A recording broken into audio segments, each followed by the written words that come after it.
Details చూస్తే గడిచిన 10 ఏళ్ల బీఆర్ఎస్ పాలనలో విద్యార్థులకు అన్యాయం జరిగిందని, దాంతో విద్యార్థులంతా రోడ్డున పడ్డారని ముఖ్యమంత్రి రేవంత్ రెడ్డి అన్నారు.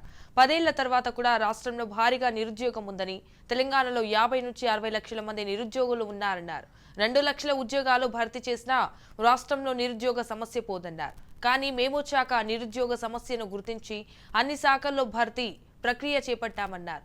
బుధవారం హైదరాబాద్లోని జేఎన్ఎఫ్ఏయులో బీఎఫ్ఎన్ఐ రంగాలకు అవసరమైన నైపుణ్యాలు నేర్పించేందుకు స్కిల్ డెవలప్మెంట్ ప్రోగ్రాంను ముఖ్యమంత్రి డెవలప్మెంట్ ప్రారంభించామన్నారు.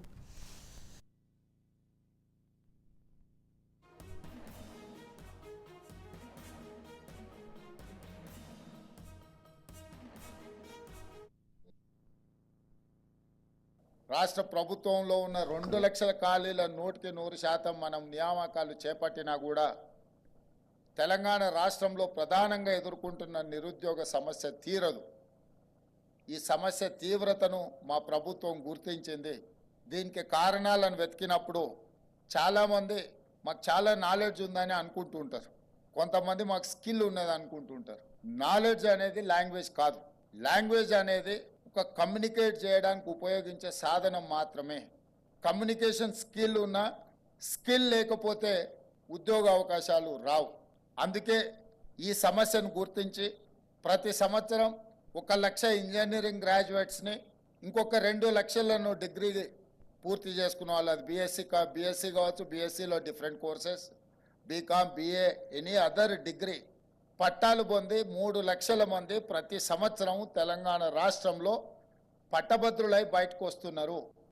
బిఎఫ్ఎస్ఐ వాళ్ళను జనవరిలో వాళ్ళతో మాట్లాడి వాళ్ళు ఇచ్చిన ప్రతిపాదన నచ్చడం వల్ల జీసీసీ అంటే ఎక్కడైతే ఉద్యోగాలు ప్రైవేట్లో లక్షలాదిగా క్రియేట్ చేయగలమో ఆ సెక్టర్ను గుర్తించి బ్యాంకింగ్ విషయంలో కానీ, ఫైనాన్షియల్ సర్వీస్ విషయంలో కానీ, ఇన్సూరెన్స్ సైడ్ కానీ వాళ్ళకు అవసరమైన కోర్సెస్ కానీ వాళ్ళకి ట్రైనింగ్ ఇవ్వడానికే వాళ్ళతో చర్చించి ఒక ప్రణాళికను రూపొందించడము.